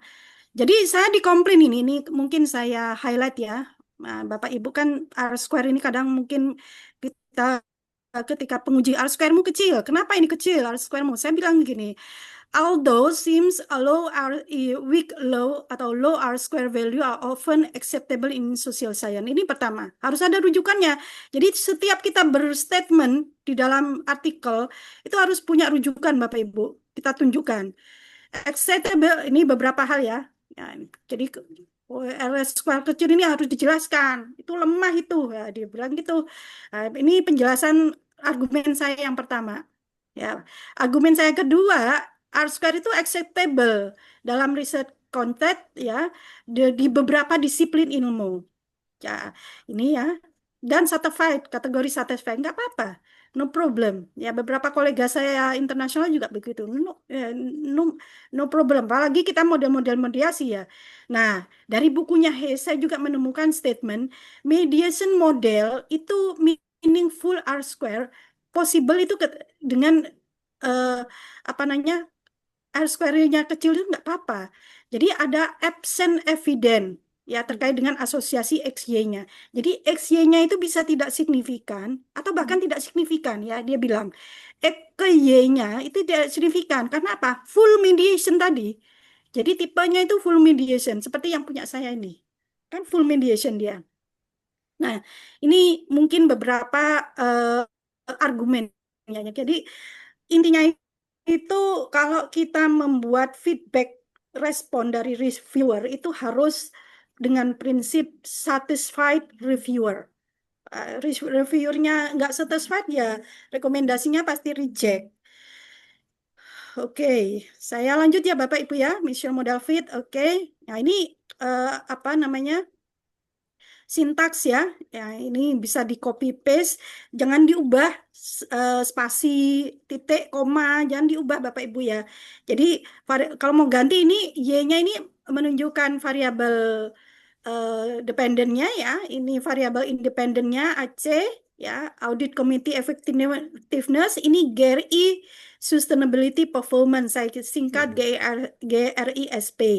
Mediation ya RMIX Risk Management Index ya Bapak Ibu ini juga covariat ini kontrol variabel kontrol ya jadi kalau nggak kayak e-view ya kalau di kayak ini persis kayak stata jadi kontrolnya juga bisa di-applied ya Tapi dia disendirikan covariat cov ya, sama dengan cov ini covariat combine ROA, left, F size ya, capital intensity, both side, period dari Mas ini tentang voluntary dan mandatory Bapak Ibu. Jadi Indonesia itu kan saya kan sustainability performance-nya di variabel Y ya Bapak Ibu ya. Saya memilah periode sampel data itu harus dikontrol. Karena apa? Karena saya periode datanya itu kan 2017 sampai 2021. Sementara Indonesia itu mandatory untuk sustainability report starting 1 Januari 2020. Jadi 2 tahun itu periode sifatnya mandatori, sudah wajib, tapi mungkin nggak signifikan karena masih fase COVID kan. Laporan keuangan aja masih banyak relaksasi untuk diupload ya, dilaporkan ke Bapak PAM ya, apalagi yang sustainability report. Nah, yang 2017 sampai 2019 itu kategori voluntary, masih sukarela ya, voluntary disclosure. Nah, termasuk COVID-19 saya kontrol karena datanya kan amburadul di masa COVID itu 2020 dan 2021. Jadi saya kontrol, kita perlu ngontrol ini Bapak Ibu ya. Kemudian boot sama apa nih? Sorry. Stand option, stand sama dengan satu ini tadi kalau seandainya ada data X ya yang dummy ya kita perlu stand sama dengan satu ini. Sudah komplit ini sinteks sudah komplit Bapak Ibu tinggal copy paste persis sama ganti variabelnya, ganti database-nya ya. Yang data ini database-nya datasetnya Bapak Ibu yang di Excel nih. Nah ya. Kemudian sorry kok nggak kiri ya. Yang ini kemudian apa lagi ya? Jangan ganti simbol-simbol ini ya, titik 2, X, langsung tekan enter toh. Enter sudah. Jalan tuh semua. Oke, kita masuk ke interpretasi. Sebelumnya boleh Bu? Kita jelasin dulu. Ya, Ya, tadi itu silakan. kan model 4 gitu ya, Bu Masina. Ya. Mungkin model 4 ini maksudnya bagaimana ya, Bu? Ada yang nanya. Model 4 Model ini 4 tuh yang ini, di slide yang keberapa nih? Ini model 4. Jadi model simple mediation. Pernah lihat model seperti ini? Pernah. Ya, kalau Ibu baca di bukunya Hayes itu ada modal 1, 2, sampai 92. Oh. Ada yang moderasinya 3, ada yang moderasinya 2, ada yang mediasi sama moderasi di dalam satu model. Yang 92 itu mediasinya ada berapa ya? Sama moderasi ada. Nah, kita Jadi eksekusi kita ini aja. Hah? milih model itu tergantung ini ya, Bu ya. Tergantung kita dong. Model Peneliti. penelitian kita ini ya, Bu. Gantung peneliti kan? Iya, Sama persetujuan promotor komprom. Enggak Berarti motor maaf Bu, berarti model 4 ini hanya untuk satu X ya Bu. Kalau X-nya ada 2, 3, berarti model yang lain atau model 4 juga. enggak, model 4 ini bisa beberapa X ya. Saya jelaskan di sini ya. Ya, cuman model berapapun yang Ibu punya untuk mengeksekusi di logaritmanya Hayes itu hanya eksekusi 1 X. Terus X lainnya diperlakukan kemana, Bu?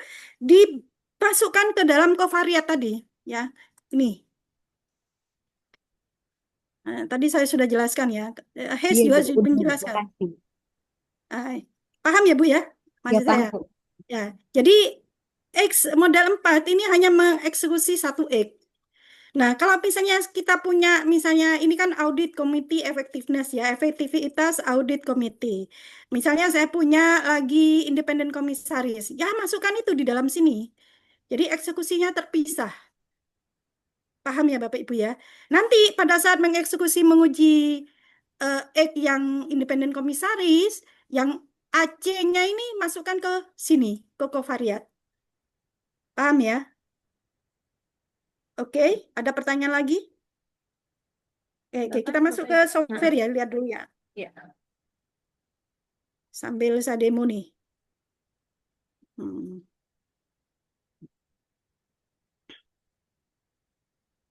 Oh ya, ntar ini masih belum selesai.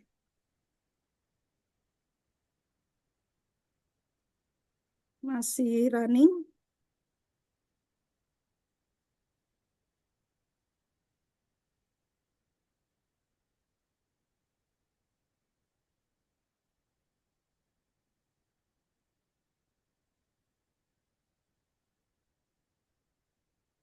Ternyata bisa running kalau window-nya aktif ternyata.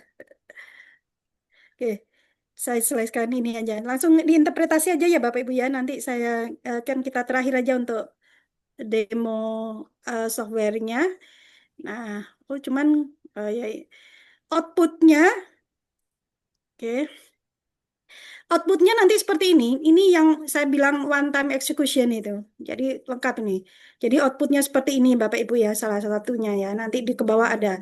Nah, ketika Bapak Ibu punya direct effect hypothesis, dari model 4 itu cara menginterpretasinya adalah yang pertama buat ini tabel tabel yang saya lakukan di jurnal Q1 saya, tapi ini tabel juga ada di bukunya Hayes. Jadi saya nggak merubah, saya hanya menambahkan penjelasan hipotesis remark ini. Ya. Nah, jadi yang merah ini, yang hijau ini variabelnya, ini artinya menunjukkan bahwa hubungan langsung antara audit komite terhadap RMI ini mediasinya ya, X terhadap M, ini kurung M ya, risk management itu, nah melihat signifikan tadi, lihat dari P value-nya ini ya, bintang 3, saya bintangi 3 ya Bapak Ibu ya, kemudian positif enggak, nah signifikan ya, jadi X ke M signifikan, oke, cara mapping datanya ya ini P value-nya dipindah di biru, untuk koefisiennya ini semua dipindahin Bapak Ibu ya. Nah, untuk koefisien AC ini 0,0527 ini yang row kedua sisi kanan. Ntar saya ganti.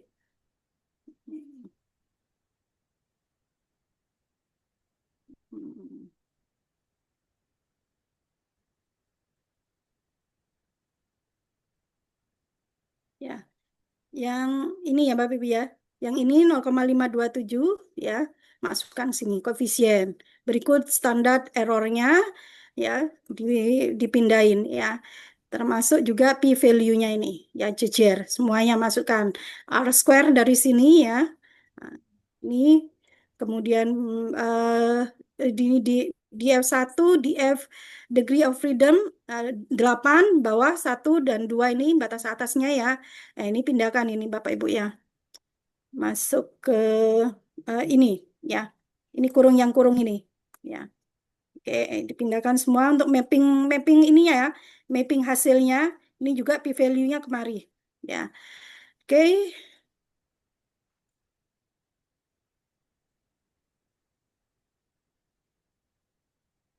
Nah, ini untuk direct effect yang kedua, misalnya kalau punya hipotesis eh, M M ke bentar, saya aktif dulu. Ini M ke Y ya, M ke Y. Ini lihatnya dari mana? Dari ini ya, yang B ini. Nah, kemudian eh, C aksen ini X ke Y ya, X ke Y ini. Ya ini, Pak Ibu H1. H1 not supported ya, H2 supported, H3 supported. Nah ini, kalau kondisi data seperti ini, kalau Bapak Ibu pakai Baron Ken itu, satu-satu, model 1 nggak signifikan, nggak bisa lanjut ke model 2, apalagi mediasinya. Sedangkan ini bisa langsung eksekusi semuanya, direct effect maupun indirect effect-nya. Sekaligus one time execution itu tadi, satu eksekusi. Bahkan kalau misalnya saya maunya satu hipotesis aja yang diformulasikan, nggak ada masalah. Oke. Baik. Pak Rahmat izin bertanya, Bu. Ya, monggo. Iya, silakan Pak. Makasih Bu Yani. Ya. Bu, ya di gambar ini Bu, boleh Bu yang gambarnya sebelum ini Bu. Ini. Nah ini kan tadi yang di bawah itu ROA. Ini model 4 ya Bu ya. Ya, Nah, kontrol. baik, yang pada berkontrol ROA sampai COVID-19 itu kan tadi posisinya kovariat ya Bu ya. Ya, di Nah, kovariat. itu apakah eh, tadi kan ada dari X ke M dan X lalu dari X ke Y M ke X, lalu dari kovariat ke M juga ya Bu ya. Ya, Nah, apakah kalau algoritmanya tadi itu kan apa tadi ya, kovariat sama dengan C dalam kurung nama-nama variabelnya itu dia, nah ini Bu yang gambar ini, apakah dia bisa langsung membaca bahwa kita meminta kovariat itu memang ada yang ke M dan ke Y gitu Bu, mana gitu ada Bu. KM, Pak? Hah? Nggak ada nih. Nggak ke RMIX itu, Risk Management Index itu Nggak ada, kan ada nggak ada. panah nih. Oh, oh, iya, sorry. Jadi dia sudah bisa, ini Pak, hasilnya kan seperti ini. Iya Ah, benar. ini yang pertama ya, misalnya ini ya Pak ya, oke. Oh ya, saya lupa lah Pak. Ya, pertanyaan bagus ya. Ini ini EMS, penguji output variabel M ya. Ya Kemudian M. pengujiannya ini ya Pak ya.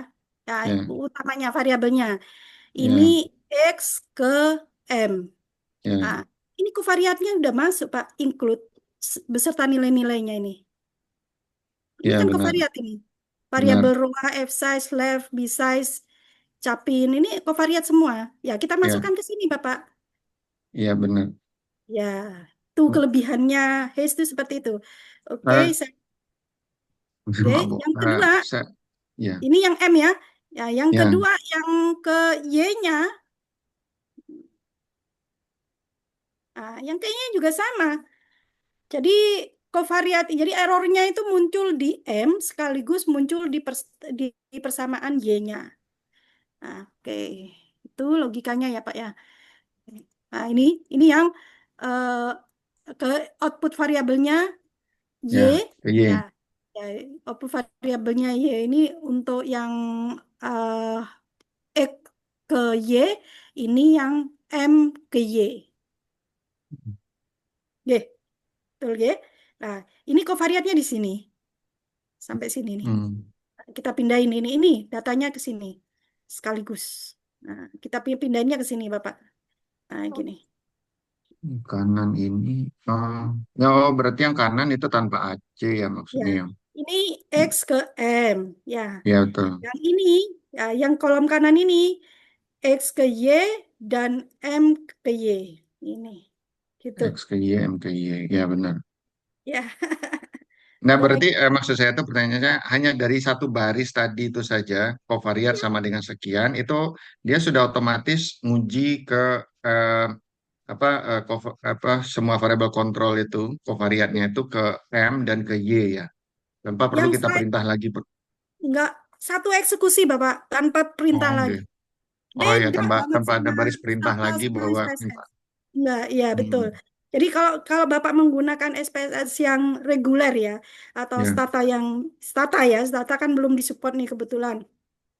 Itu Bapak harus confirm dulu masing-masing. Model satu X ke Y, model 2 X ke ya, M. Kan sendiri-sendiri ya, itu. ya. Dieksekusi dieksekusi masing-masing. Kalau ini enggak one time execution, Oh, keluar itu output maksudnya ya. semuanya.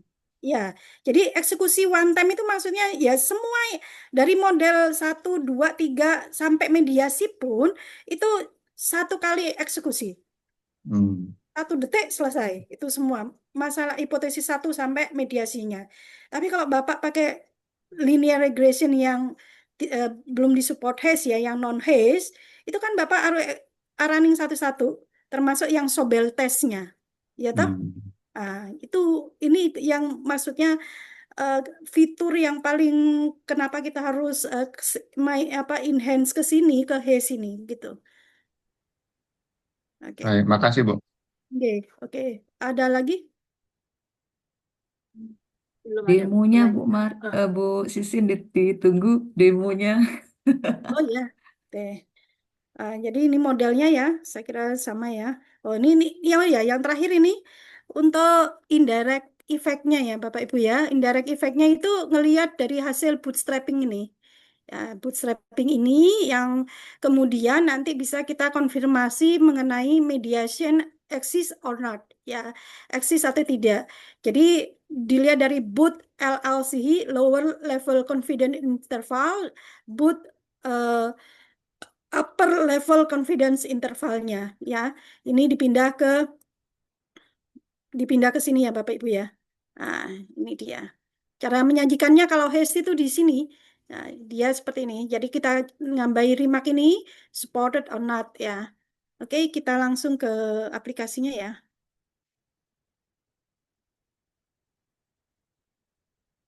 Ada yang bertanya di kolom chat, Bu.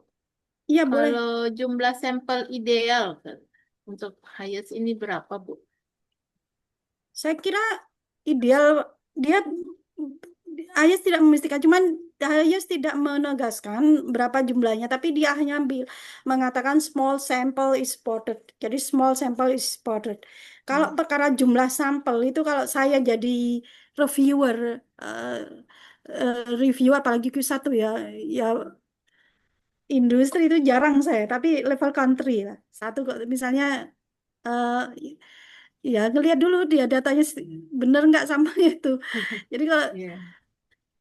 kalau Ghazali kan dia mengatakan 30 ya saan dia ke atas. Saya kira oke lah.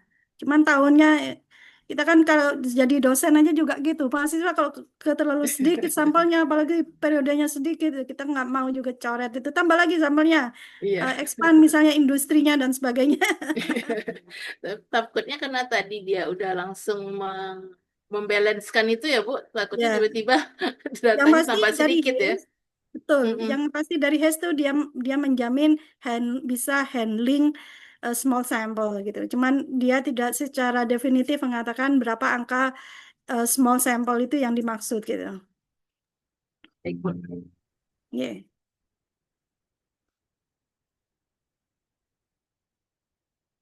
Ini masih proses.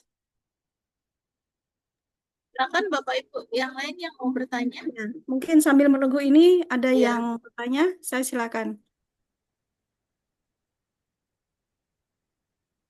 Beberapa pertanyaan di list pertanyaan sepertinya sudah terjawab ya Bapak Ibu ya tentang kenapa Air Studio ini lebih kelebihannya dibandingkan yang lain tadi dijelaskan. Oh, ini ada yang tanya Bu, apa bisa dipakai untuk data panel, Bu? Punya saya kan data panel, Bapak Ibu. Oke. Berarti Saya bisa ya. sampel across companies, terus ya gabungan cross section ya, nggak hanya time period juga iya. Oke, ini oke now sampai ada message seperti ini ya Bapak Ibu ya. Process is now ready to use ini ya. Oke. Kemudian langkah berikutnya adalah kita panggil database-nya, dataset-nya ya. Ini klik ya, ini di buku saya juga ada from Excel kan, kalau datanya dari Excel ya. Nah, itu bisa support dari, kalau Bapak Ibu lihat ini bisa support dari data dari format SPSS, SAS maupun Stata juga support dia. Oke ya. Karena data saya di Excel, kita panggil datanya. Nah, misalnya ini data sampel yang saya berikan ke Bapak Ibu ya. Ditunggu sampai di retrieving selesai, proses pengambilan data selesai. Oke, sampai keluar seperti tabel seperti ini Bapak Ibu ya. Oke, kemudian klik import. Sebenarnya kita bisa ketik komen di sini, tapi ya lebih mudah kan kita pakai, kalau sudah ada navigasi dashboardnya seperti ini kan lebih mudah dipahami ya Bapak Ibu ya, apalagi yang belum belum paham, belum terlalu familiar dengan IT ya. Oke, kira-kira datanya akan muncul di tab ini Bapak Ibu ya. Jadi ini file prosesnya dari Hays selesai kita eksekusi, kemudian database kita muncul di sini ya. Berikut dengan kolom-kolom dari masing-masing proxy atau variabel yang kita pergunakan. Ya, ya silakan Bu Adrianti mau bicara. Ya, silakan Bu. Baik, kedengaran suara saya, Bu Yani. Lumayan. Kedengaran ya? Ya. Monggo. Kedengaran ya?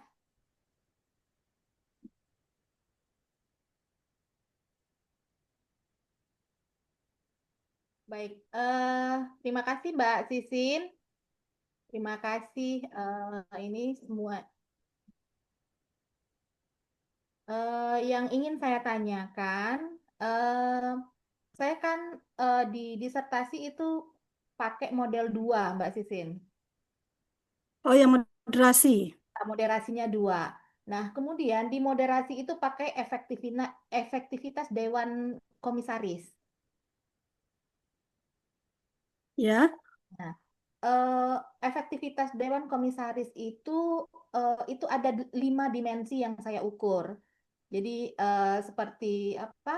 eh Tingkat kehadiran rapat Dewan Komisaris, kemudian komisaris independen ada 5 gitu Mbak Sisin. Hmm. Nah, apakah di model HIS ini mengakomodir nggak Mbak Sisin untuk eh, yang efektivitas Dewan Komisaris yang 5 dimensi ini? Dari 5 proksi itu Ibu jadikan indeks nggih? Nah, ini yang masih ragu apakah saya mau pakai indeks atau mau pakai PCA yang baru kan? Nah, Apa? PCA Apa itu? yang apa? PCA itu jadi dia seperti ada dapat langsung nanti kita masukkan ke SPSS Mbak Sisin. Nah, yang saya tanyakan eh, apakah Hayes mengakomodir seperti itu nggak Mbak Sisin? Jadi nanti saya tinggal memasukkan misalnya nih eh, apa jumlah rapat Dewan Komisaris berapa kali gitu ya Mbak Sisin. Nanti jadi saya masukkan mendapatkan satu pengukuran gitu. Bisa nggak di Hayes itu?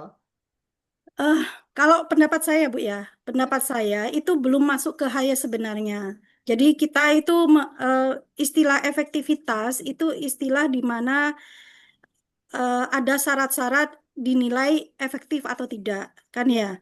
Seperti itu tuh yang pertama penekanannya.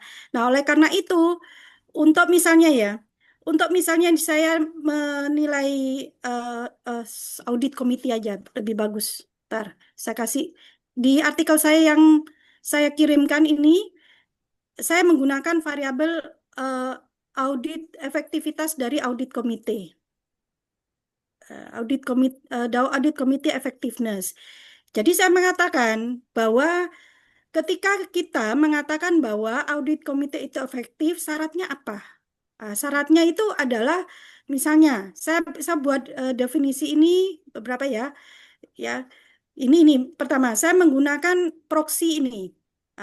Ini efektivitas. Jadi yang pertama jumlah dari komite audit, kemudian jumlah perempuan di dalam komite audit, kemudian jumlah komite audit yang berasal dari independen, ya, artinya tidak terafiliasi dengan perusahaan, dan yang ketiga adalah background atau background dari audit komite itu dari keuangan atau tidak.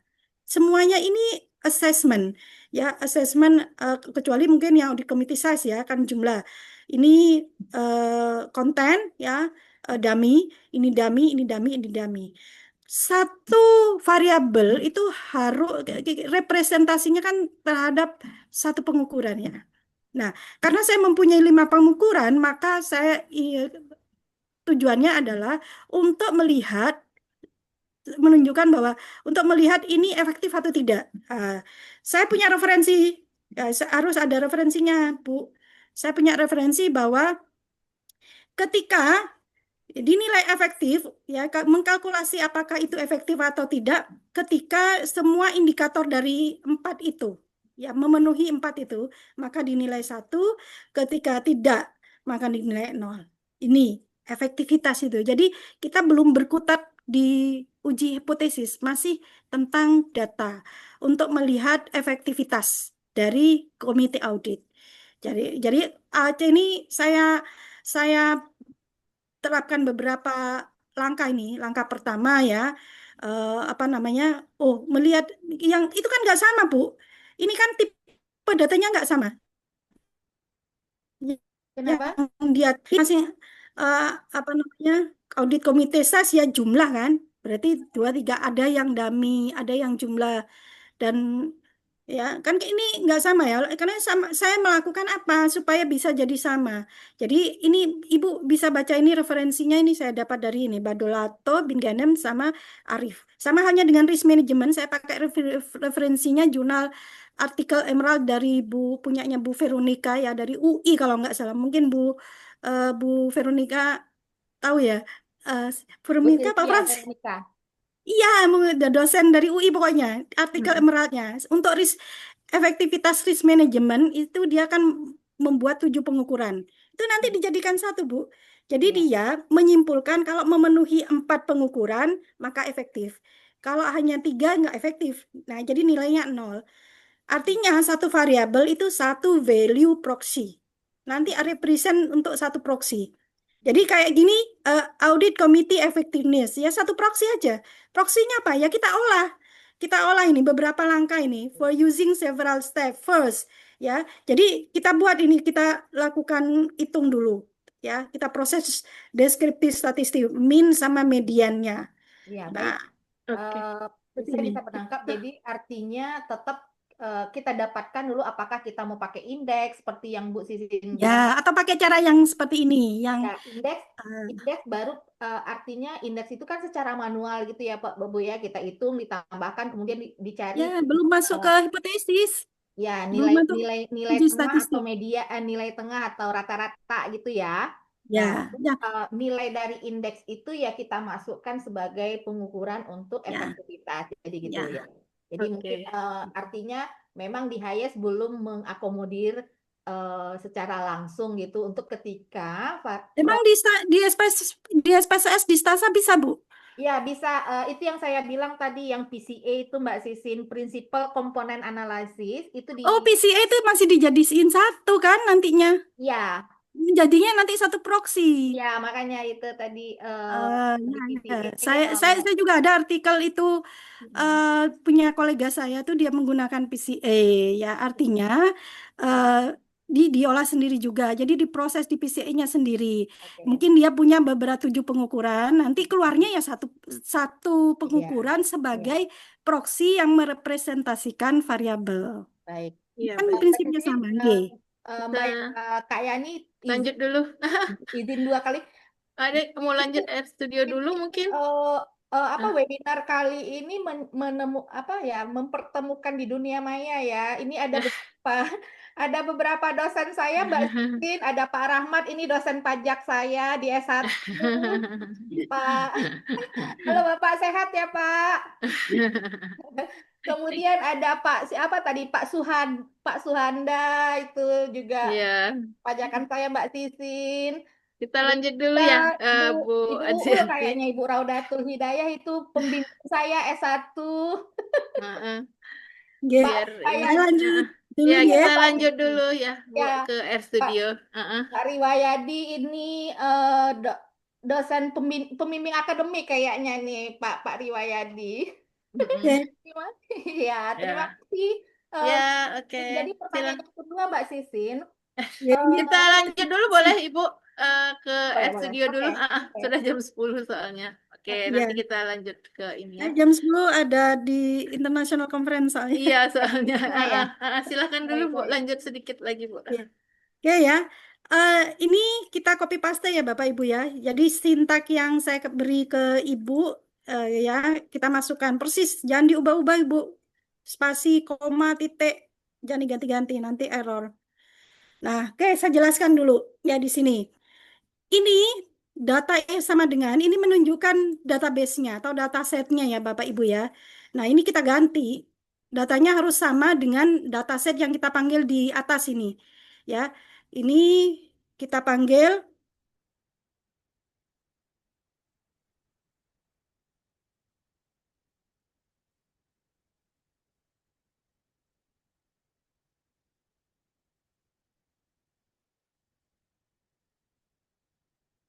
Nah,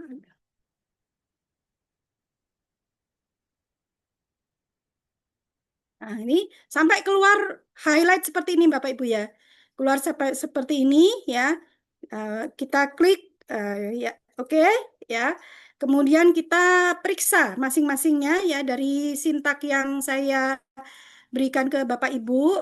masing-masing ini kita periksa ya, ada nggak ini di atas ya, di sini di kolom yang data setnya ini, data workshopnya ada Gary ESP, oke ya, ada Audit Committee Effectiveness, ada oke, kemudian RMIX ada ya, kemudian kita cek covariatnya juga, ini kombinasi semuanya ya, kita run ROA ada, leverage nggak ada ya Bapak Ibu ya, sengaja saya kasih.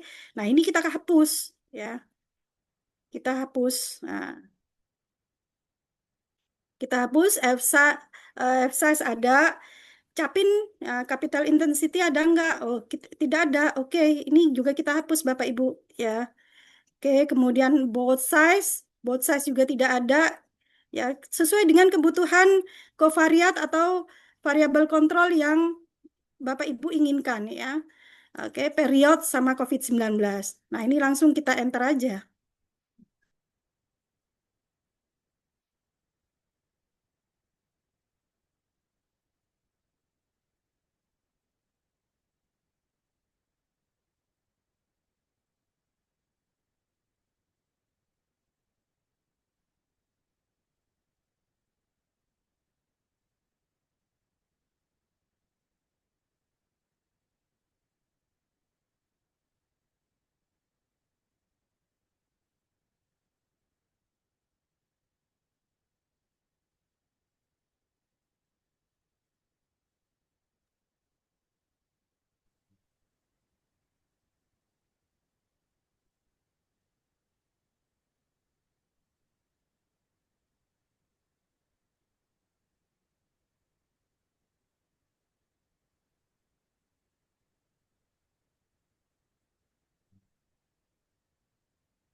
Terus,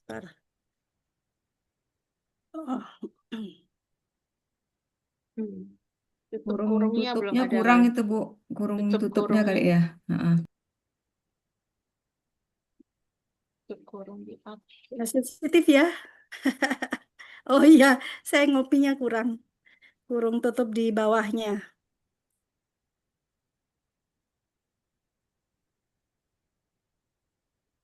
Oke.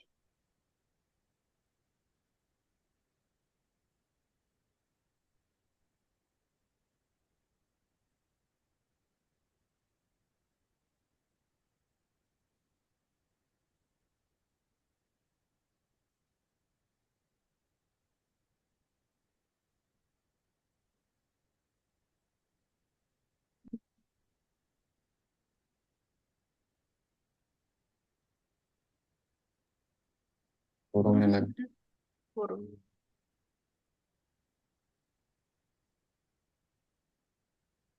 Harus saya copy yang lainnya.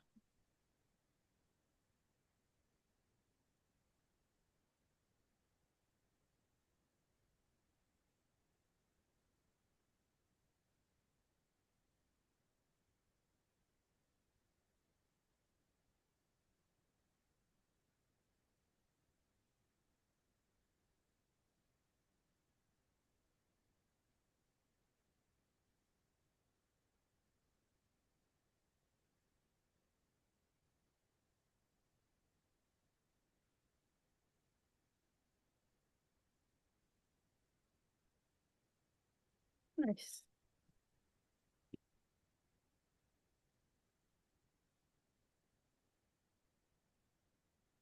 Udah proses ya Bapak Ibu ya.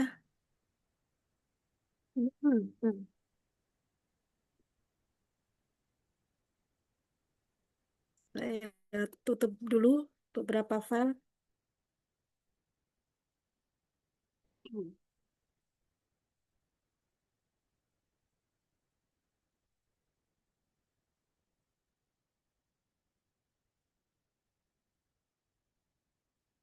Jadi ini yang saya maksud proses bootstrapping yang dijalankan oleh RStudio-nya, software-nya ya Bapak Ibu.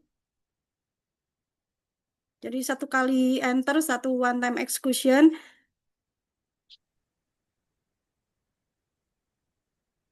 Ini untuk generate indirect effect-nya ya.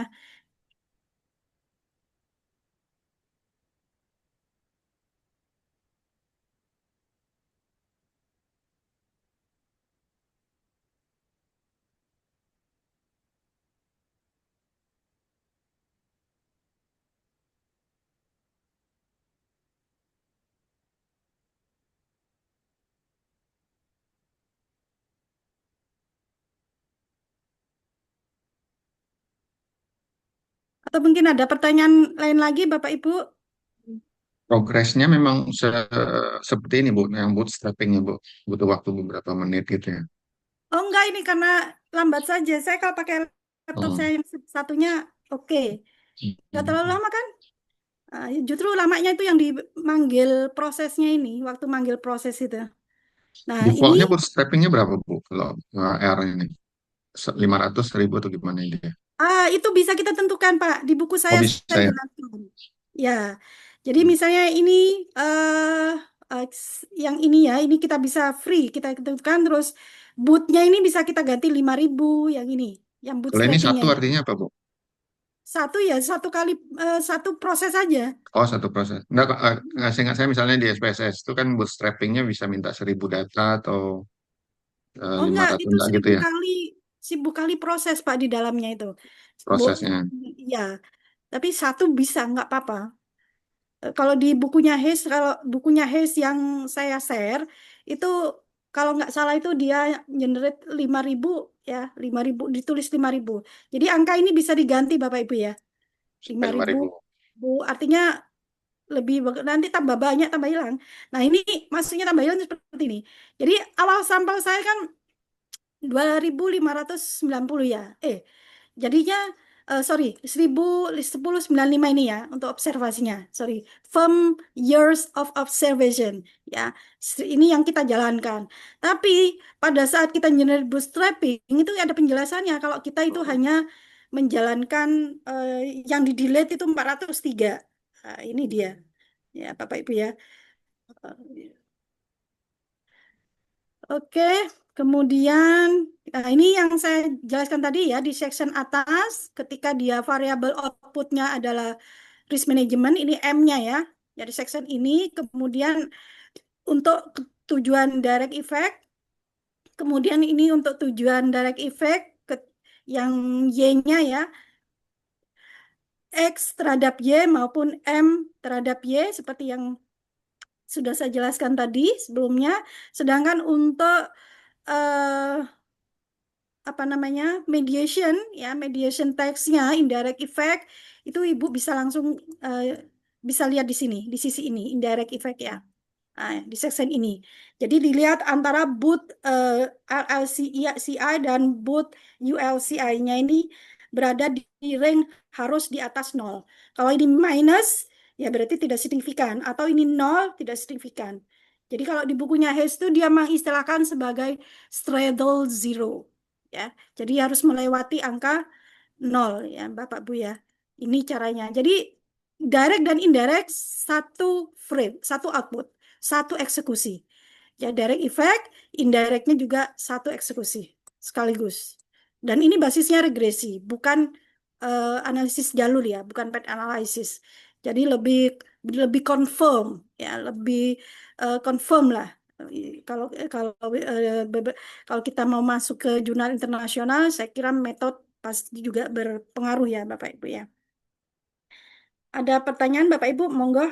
Ya, silakan Bapak Ibu. Ada Bu. Ya. Ini berarti otomatis dia data unbalance bisa ya Bu? Ini kan nggak semuanya datanya Ya, ada. Itu yang ya saya pertama. sudah Yang ya yang kedua itu sudah ini jenis datanya Ibu bilang tadi rasio dan juga yang ada 1 dan 0 itu jadi dummy otomatis gitu ya Bu ya?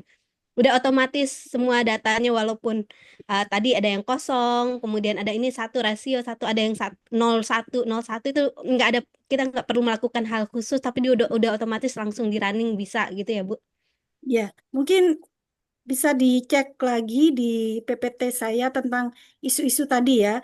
Kalau misalnya deteksi eh, dummy di variabel Y-nya itu kan kita harus manual. Kalau di regresi biasa ya, linear OLS biasa seperti SPSS kita harus menjalankan di menu logistic regression ya. Tapi kalau di Haze enggak. Satu eksekusi itu aja. Dia langsung otomatis keluar outputnya itu sebagai apa nama logistic regression. Datanya itu keluar otomatis logistic regression. Bisa dicoba. Mungkin Bapak Ibu yang punya ini. Bu Punya. Masin, Bu, Bu Sisin boleh satu lagi untuk kalau ada teman-teman yang tertarik nih mau dengan bukunya Bu Masina kemana nih? Iya ya. Bentar, mungkin Atau saya bisa saya bantu mungkin nanti teman-teman Bapak Ibu yang ya, tertarik dengan bukunya Bu Sisin bisa menghubungi kami panitia ya betul. untuk nanti kami sampaikan ke Bu Sisin. Ya bisa Terima menghubungi kasih Bu saya Sisin ya. penjelasannya Sami-sami. untuk Air Studio. Iya, berarti mengingat waktu ya, Bu Masina ya, karena beliau ada agenda lagi setelah ini. eh, kita selesaikan dulu materinya sampai di sini dulu, Bu Masina dan Bapak Ibu peserta Semoga bermanfaat. webinar. Iya, pasti sangat bermanfaat Ibu. Jadi Air Studio ini bisa jadi salah satu pilihan ya Bapak Ibu ya. Nah, Eh, pilihan eh, bagi peneliti. eh, eh. Atau Pak Rahmat masih mau ini? Oh, udah Enggak, ada aja. Oh, cuman udah ada itu aja. cuman tepuk tangan. Makasih Bu. Makasih. Kami Oke. Bapak. Ah, baik, terima kasih untuk waktunya Ibu Masina. Saya kembalikan balik ke MC Ibu Melia Yulianti. Silakan Ibu.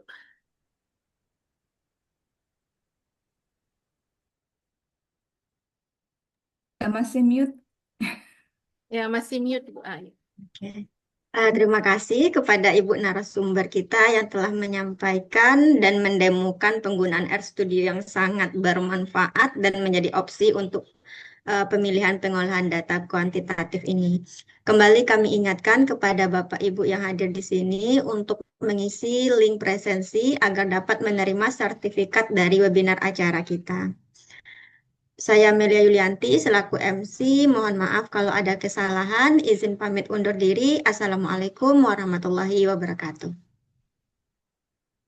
Terima kasih Bu Terima Terima kasih kasih Sisin, Bu Bapak Lia, Ibu Ibu Bu Masina. Ida. semuanya. Bye.